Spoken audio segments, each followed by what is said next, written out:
¿Cómo veis el Euribor a final de 2023? ¿Cuál puede ser el tope antes de estabilizarse y bajar? Es como la pregunta del millón.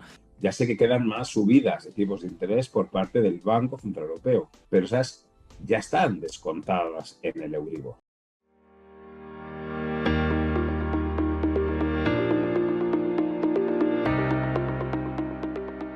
Mira, por seguir con preguntas que nos han dejado por aquí y ligado con lo que estábamos diciendo antes de los bancos centrales y mirando más a Europa, que nos ha faltado, estamos mucho con Estados Unidos, Reino Unido, pues Sí. mirando un poco a lo que tenemos aquí en Europa, nos preguntaba Aracem, que muchas gracias por dejar tu pregunta y os invito a que sigáis también colaborando por aquí por el chat.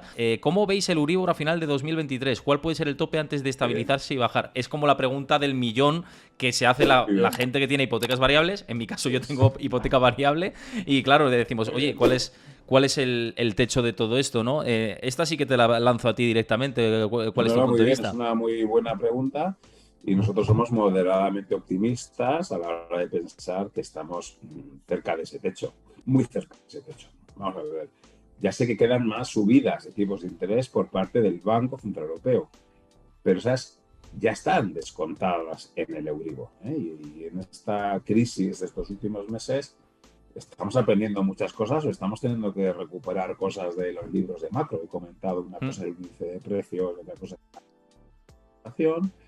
Bueno, una cosa es el tipo de intervención del Banco Central y otra es el Euribor, o un tipo de interés interbancario.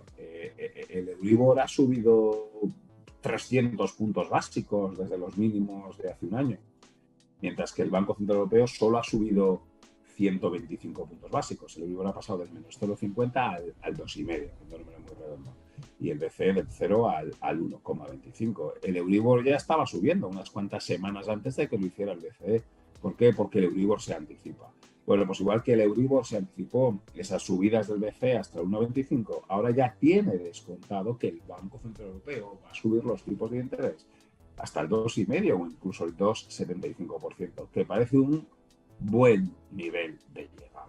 Es decir, si el Banco Central Europeo hoy nos dice, de aquí a los próximos 3 meses voy a poner los tipos de interés en el 2,5% y ya no los voy a volver a subir más, el Euribor no tendría por qué repuntar, porque ya ha repuntado en las semanas atrás.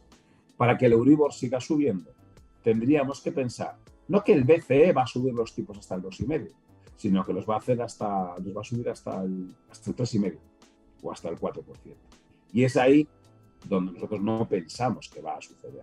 Y no por lo que comentaba al principio, porque entendemos que los bancos centrales van a ser exitosos en la búsqueda de la desaceleración de la economía. Esta pérdida de la economía va a provocar que esos factores de demanda que decíamos de la inflación se van a moderar, que los factores de oferta ya están moderando y que, por lo tanto, veamos un punto de inflexión en la inflación, que lleve al Banco Central seguramente en primavera a decir, en tipos al 2,25%, ya no voy a subir más los tipos. Y por lo tanto ya no debería subir más el euro. En toda esta secuencia, ¿no? Nos podemos equivocar, evidentemente, pero ese es el argumento nuestro. El mercado ya tiene descontado un nivel de llegada del BCE en el 2,25 en primavera y nosotros pensamos que ahí va a parar porque va a ser exitoso en provocar una pérdida de dinamismo de la economía mundial y los factores de demanda y la inflación se van a moderar, los factores de oferta también, y que el hecho de que la inflación se vaya a curvar va a permitir al Banco Central Europeo parar los tipos de interés ahí.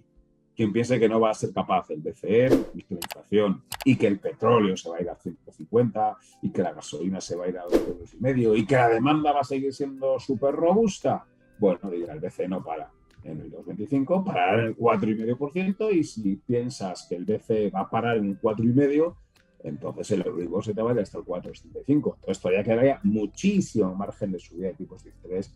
Pero al final, El si al final Euribor. eso Pero eso no es tiene, nuestro escenario. al final eso corrige por su propio peso. Yo siempre lo he dicho, digo, si no corrige el Banco Central Europeo subiendo tipos, que tiene menos margen que la Reserva Federal, todo hay que decirlo, Sí, para subir tipos. Pero si viene una desaceleración económica como va a venir y como eso está en es. el camino, la Eso es. demanda ya de por Eso sí, es. si sube el desempleo, Exacto. si cae el Eso es. consumo, todo eso Eso es. merma, eso es menos demanda. Muy de acuerdo. Por eso yo discuto mucho con los más agoreros que dicen la inflación va a ser muy alta con recesión. No es posible. Si hay recesión intensa, los precios se van a hundir, no me cabe ninguna duda, porque Eso todo siempre ese ha pasado. componente de eso va. Por eso decir que yo no comparto quien diga Próximo año inflación al 10 y caída del PIB menos 5. Uf, no es compatible. Si la inflación es del 10, es porque la economía no se frena. Es porque hay un dinamismo brutal. Como resulta muy difícil de creer, por eso resulta muy difícil de creer que la inflación se va a quedar en el 10%. Por eso la inflación se va a venir abajo, porque va a haber una pérdida de dinamismo.